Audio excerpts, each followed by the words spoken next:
You wake up, it's 7 a.m.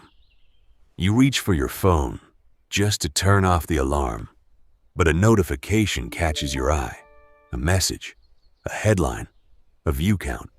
You tell yourself you'll just look for 30 seconds. You scroll. You close the app. You get out of bed. You think that interaction was harmless. But look at the cold data of your brain. In those 30 seconds, you didn't just check your phone. You signed a psychological contract to remain cognitively fractured for the rest of the day. You have set your neurochemical baseline to maximum stimulation with zero effort. And for the next 12 hours, every real meaningful task, whether it's writing a page, building a business, or lifting a weight, will feel like an agonizing uphill battle. The internet told you to fix this with a trend, the 24-hour dopamine detox. They told you to lock your phone in a drawer, stare at a blank wall, and fast in the dark. It sounds extreme. It sounds disciplined. But it is a complete illusion.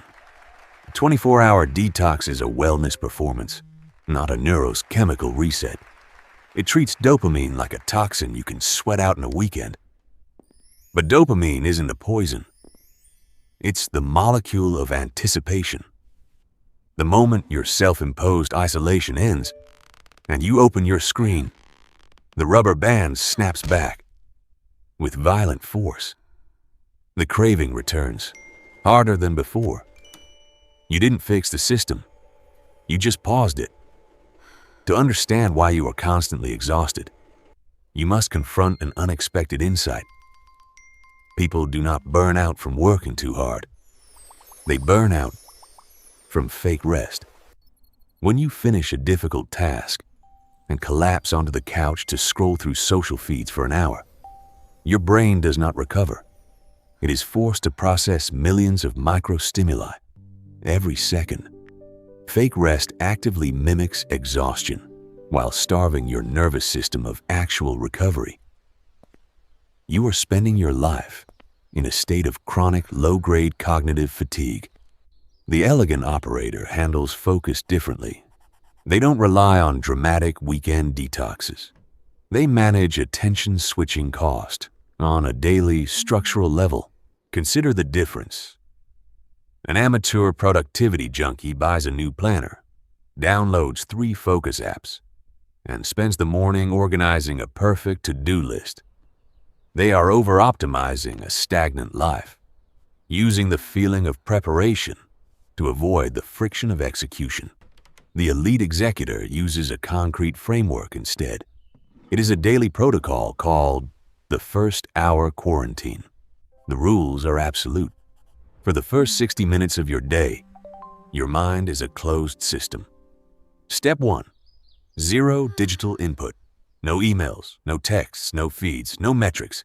You do not let multi-billion-dollar algorithms inject their chaotic priorities into your subconscious before your feet even touch the floor. Step 2.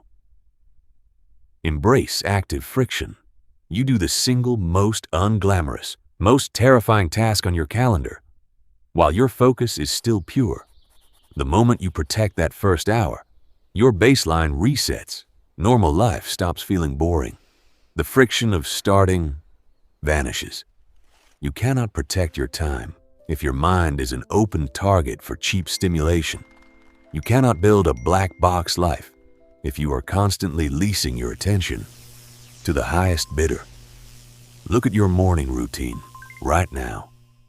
Look at the invisible leaks, draining your mental battery before noon. The next 6 months will require a ruthless defense of your focus. The time will pass, either way.